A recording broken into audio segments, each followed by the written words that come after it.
Welcome back to the Crochet Crowd as well as yarnspirations.com. I'm your host Mikey. Today we're going to work on the stitch in time border, which works with granny squares. So if you want to do this, or it can be a rectangle granny as well, it will work out for you if you're following the pattern as is.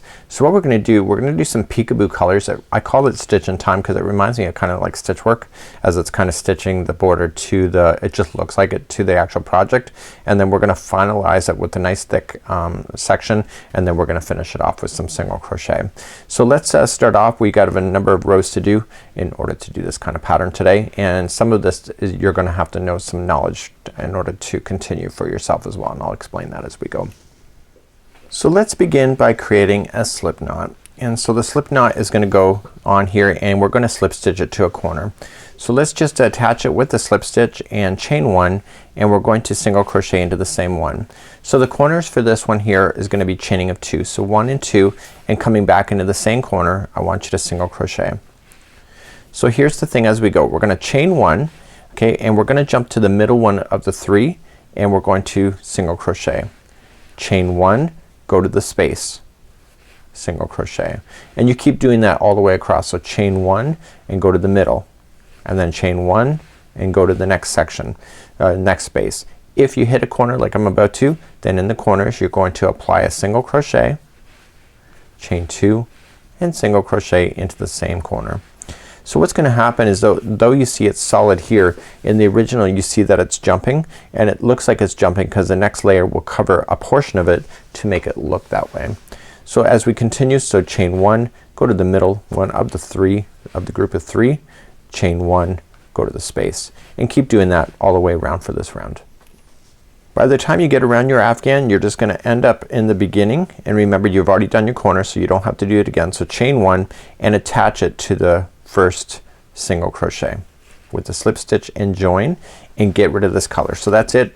You're going to finish this color. You'll bring it back later because that's what's giving it a peekaboo look, but right now we're gonna switch off. We're gonna weave in the ends, and we're gonna bring a new color back into the mix here where we're gonna create that look that we want. So once we get this done, I want to move on to a new color, and let's pull that out now. So let's start the next color. I'm just gonna go for red because blue and red kinda looks cool together, and I want to go right into a chain two space right into a corner as my attaching, and attach that, chain one and one single crochet right into there. So this is a corner, so it's gonna be the same as before. So chain two and coming back in. So watch what I'm doing because the next two rounds are gonna be identical to this but using the opposite color. So the next time we'll use blue, and then we'll bring back red again. So chain one and go into the space, the chain one space, okay, and then chain one and go into the space, and you keep doing that all the way across until you hit a corner. Do you see that separating that blue now to give that peekaboo look? It's kinda neat, right? So let's do that. So chain one and one single crochet into the next, and you'll eventually hit the next corner. So chain one, and in the corner it's the same as before. So one single, two chains, and one single, and then you turn around the work and you keep on going. Okay, so then chain one and go into the next space, chain one, next space. Please do that same thing going all the way around. Just pay attention to those corners. I'll see you at the end of this round.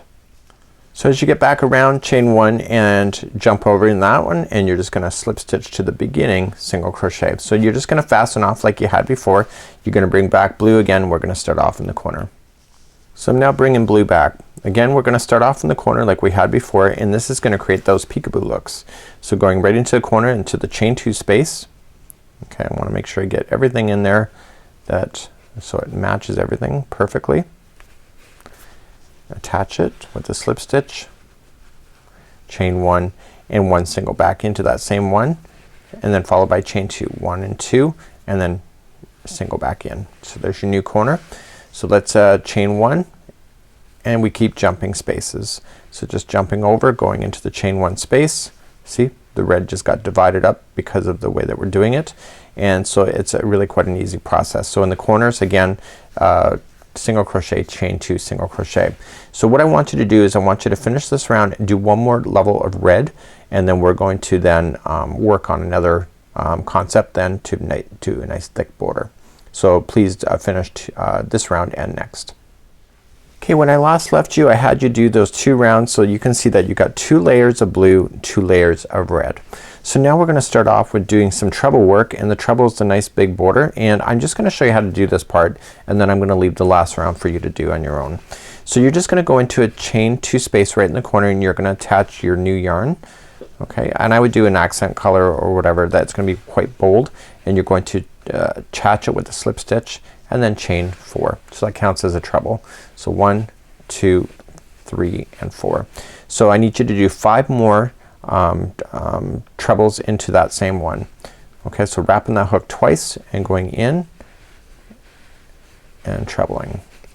Now not a lot of people love to treble, but treble really creates that distance and really kind of that look of really thickness, you know, with an extra wrap of that hook when you start.